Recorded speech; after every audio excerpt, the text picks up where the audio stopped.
Make sure you clean under the desks properly this time. Barbara from HR sneered, not bothering to look up from her designer phone case as I pushed my cleaning cart past her office. The last cleaning lady had been fired for missing spots. I adjusted my simple gray uniform, feeling the weight of my Harvard MBA diploma and the CEO appointment letter in my shoulder bag. 2 weeks into my undercover mission to understand global dynamics from the ground up. I had already filled 3 notebooks with observations about the company's toxic culture. "Yes, ma'am," I replied softly, maintaining my carefully crafted persona of Elena Martinez, the new evening cleaning staff member. The board had insisted I take 3 months to quietly assess the company before officially stepping in as CEO, though they hadn't specified how I should do it. My decision to start from the bottom had raised eyebrows among fellow executives, but I knew real change had to begin with understanding the foundation. "Oh, and Elena," Barbara called out, her voice dripping with condescension, "Mr. Richardson's office needs extra attention. Board meeting tomorrow. Not that you need to worry about such things." If she only knew that I'd be leading that board meeting. I pushed my cart toward the executive floor, passing Michael from accounting, who was openly berating a junior analyst. "This is why we keep people like you in the basement. Can't even handle basic spreadsheets." The analyst's eyes brimmed with tears. I made a mental note in my hidden phone app. Toxic management in accounting. Immediate intervention needed. The executive floor was a monument to corporate access, while the lower floors had flickering fluorescent lights and cramped cubicles. Up here, halls were lined with expensive art and custom carpeting.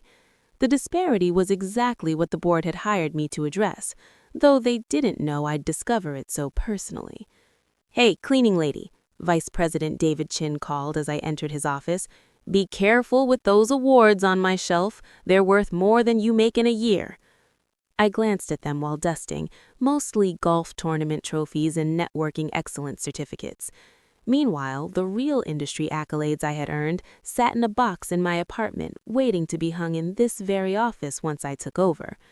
"And don't touch any papers on my desk," he added, barely looking up from his mobile solitaire game. "Confidential business matters, though I suppose that's not something you need to worry about." The papers he fussed over were merger proposals that I had already reviewed and rejected last week during confidential board meetings. His brilliant strategy for aggressive acquisition would have bankrupted 3 smaller companies and cost thousands of jobs. My phone vibrated silently. A message from the board chairman. "Tomorrow's meeting still on schedule. New CEO introduction at 10 a.m. Have you selected your approach?" I smiled behind my mask as I typed back. "Everything arranged. Expect surprises, Elena." The sharp voice of Marketing Director Sarah Williams cut through my thoughts. "There's a coffee stain in the conference room. The board meeting is tomorrow morning. If that room isn't perfect, you'll be looking for a new job." I hurried to the conference room, playing my part while mentally reorganizing the marketing department's leadership structure. Sarah's file on my laptop was already marked for immediate review. As I cleaned the table where I'd be sitting at the head tomorrow, I could hear executives in the hallway discussing the mysterious new CEO. "Probably another stuffed shirt from Wall Street," David Chin was saying. "I heard it's someone from Silicon Valley, some tech hotshot who thinks they can revolutionize everything." "As long as they know to leave us alone and let us run our departments," Barbara added. "I've been managing HR for 15 years. No one knows this company better than me." I suppressed a laugh, thinking about the comprehensive reform plan sitting in my briefcase. 15 years of toxic management was exactly what I had been hired to fix. The evening wore on as I cleaned each office, gathering intelligence that would prove invaluable in the coming months. Every dismissive comment, every display of arrogance, every instance of mismanagement was carefully noted in my hidden recordings. At 9 p.m., as I was finishing up, CFO Richard Thompson stormed past me, barking into his phone. "I don't care what the numbers show. Make them look better before the new CEO arrives. And get that cleaning lady out of my sight. I can't focus with the help hovering around." I packed up my cleaning supplies, changed out of my uniform in the staff bathroom, and headed home to prepare for tomorrow. My designer suit was pressed, my presentation ready, and my security badge identifying me as Elena Martinez sat on my nightstand. The next morning promised to be interesting indeed. The morning of the board meeting dawned bright and clear. I arrived early, still wearing my cleaning uniform, to do one final sweep of the executive floor. The nervous energy was palpable as executives rushed around, preparing for the mysterious new CEO's arrival. "Elena, what are you still doing here?" Barbara snapped, tottering past in her Louboutins. "We need the cleaning staff gone before the new CEO arrives. We can't have your kind visible during important meetings." "Of course, ma'am," I replied softly, making a show of gathering my cleaning supplies. "I'll just finish up in the conference room." "Make it quick," she hissed, "and for heaven's sakes, don't let anyone important see you." As I pushed my cart toward the conference room, I passed David Chin rehearsing what appeared to be a power play speech in his office mirror. "Now, about your proposed changes," he practiced, straightening his tie. "While we appreciate fresh perspectives, we have systems in place that have worked for years." If he only knew that my first act as CEO would be dismantling those very systems. The conference room was already filling with nervous energy and expensive cologne as board members and executives arrived. I kept my head down while making one final pass with the cleaning supplies, catching snippets of their conversations. "Heard the new CEO is some hotshot reformer," Michael from accounting whispered. "Please," Sarah Williams scoffed. "Give them a month. They'll learn to play by our rules, or they'll be gone like the last 3 who tried to change things." I thought about the folder in my briefcase, documenting exactly how they had undermined previous reform attempts. That folder would make for interesting reading at tomorrow's HR review. At 9:45, I slipped out and headed to the executive bathroom with my change of clothes. The transformation from Elena the cleaner to Elena the CEO took exactly 12 minutes, just enough time to switch my uniform for a tailored Armani suit and transform my carefully tied-back hair into a professional style. My phone buzzed with a message from the board chairman. "Ready when you are." They have no idea. Another from my executive assistants who had been in on the plan. "Everyone seated. The show is about to begin." I checked my reflection one last time, straightening the CEO badge that would soon shock everyone in that room. 2 weeks of being treated like I was invisible were about to pay off in spectacular fashion. At precisely 10 a.m., I heard the board chairman's voice through the conference room doors. "Ladies and gentlemen, please welcome your new Chief Executive Officer." I pushed open the doors and walked in, heels clicking purposefully on the marble floor. The room fell into stunned silence as recognition slowly dawned on their faces. Barbara's coffee cup slipped from her fingers, spilling onto her designer suit. David Chin's practiced speech died in his throat. Sarah Williams' perfectly maintained composure cracked like cheap foundation. "Good morning," I said clearly, taking my place at the head of the table. "I believe some of you know me as Elena. I've spent the past 2 weeks getting to know this company from the ground up. Now let's discuss what I've learned." This is impossible," Barbara stammered. "You're the cleaning lady." "Actually," I smiled, sliding my CEO badge across the table, "I'm Elena Martinez, Harvard MBA, former CEO of Tech Innovations, and your new chief executive. Though I have learned quite a lot about the state of this company while pushing that cleaning cart." I opened my laptop and connected it to the presentation screen. "Shall we begin with what I observed in human resources?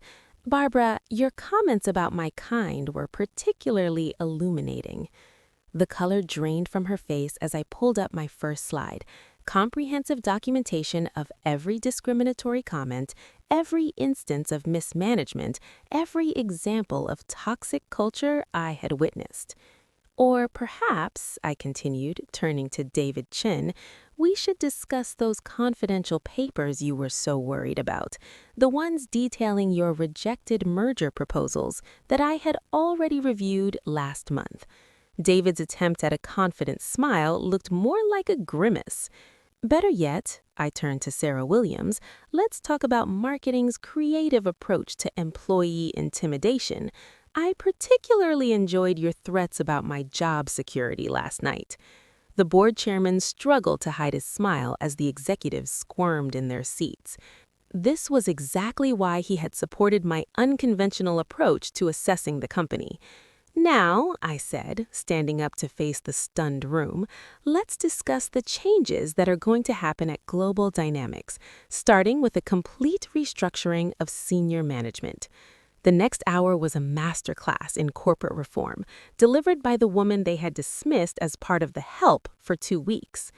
The days following my revelation were a fascinating study in human behavior. The same executives who had barely acknowledged my existence now practically tripped over themselves trying to curry favor. Barbara from HR sent a desperate email at 3 a.m. Dear Miss Martinez, I sincerely apologize for any misunderstandings during your observation period. My comments about your kind were taken out of context. I have always been a strong advocate for diversity and inclusion.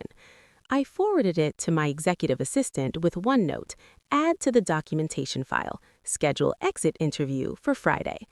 David Chen attempted damage control by leaving an expensive bottle of wine on my desk with a note.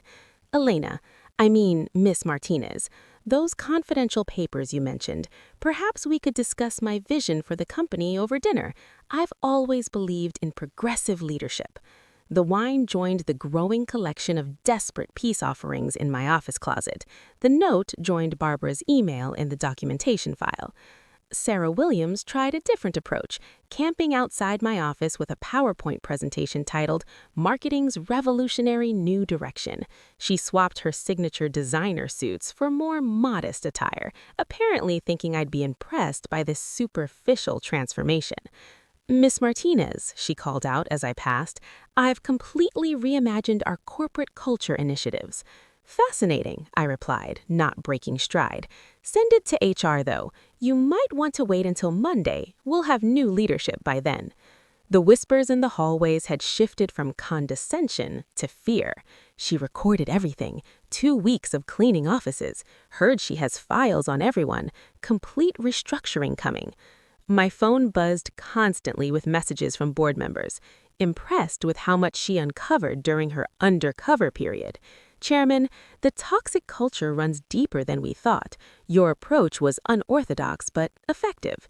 Director Stevens, no wonder the last 3 CEOs failed. They never saw the real problems. Director Wong, ready to support whatever changes you deem necessary. I called an all-staff meeting from Monday morning.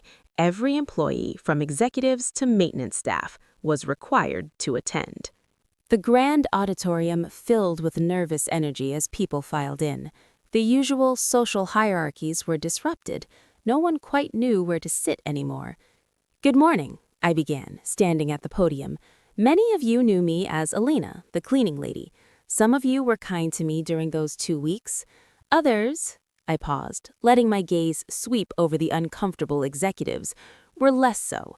Today, we're going to discuss what that reveals about our company culture. I clicked to the first slide, a comprehensive organizational chart with red marks through multiple executive positions. Effective immediately, Global Dynamics is undergoing a complete restructuring. The following changes will be implemented. The room held its collective breath.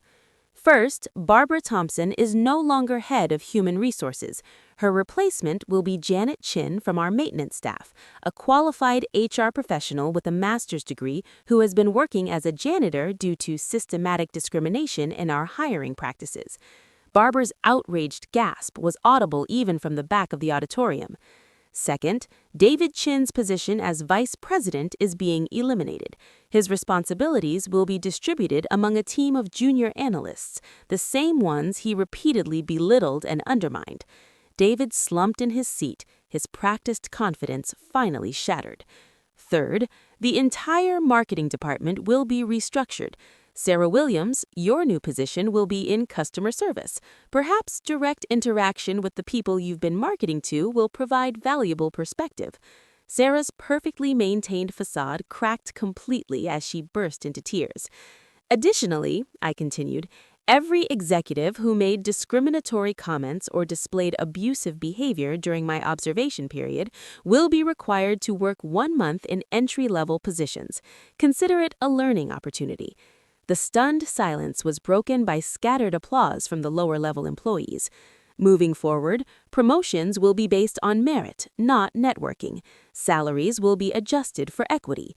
The executive floor will be converted into a communal workspace. And yes, I smiled, the cleaning staff will receive the same benefits as management. I clicked to the next slide, security footage showing various instances of misconduct I had witnessed. This is who we were. This is not who we will be. Global Dynamics is no longer a playground for entitled executives. It will become what it should have been all along, a company where talent and hard work matter more than status and connections. The applause grew louder, spreading through the audience like a wave. One final note, I added. My cleaning cart will remain in my office, not as a reminder of the past 2 weeks, but as a reminder that no job, no person, no contribution is beneath our respect. The aftermath was exactly what I had expected. Resignations poured in from executives unwilling to adapt. LinkedIn profiles were hastily updated. Legal threats were made and quickly withdrawn when faced with my comprehensive documentation. But something else happened too. Innovation increased, productivity soared, and employee satisfaction scores rose dramatically. It turns out people work better when they aren't terrified of their superiors or dismissed for their position. 1 month later, I received an email from Barbara, now working as an entry-level HR assistant. Miss Martinez, I never knew how hard these jobs were, how much skill they required, how much dignity mattered. I understand now why you did what you did. I forwarded it to Janet, our new HR director, with a note. Perhaps there's hope for her after all. David Chin's customer service recordings showed a man learning humility the hard way. Sarah Williams actually excelled in her U role once she stopped trying to prove her superiority. 6 months later, Global Dynamics was featured in Businessweek, the undercover CEO who literally cleaned house. The article praised our revolutionary approach to corporate culture and highlighted our improved performance metrics. But my favorite part was the photo they used. Me in my CEO suit, standing next to my cleaning cart, surrounded by a diverse group of employees who no longer had to pretend to be something they weren't. My phone buzzed with a message from the board chairman. You didn't just clean house, you rebuilt it. Well done. I smiled, thinking about all the executives who had dismissed me, looking down on the cleaning lady who was silently taking notes about their behavior. Thank you, I replied.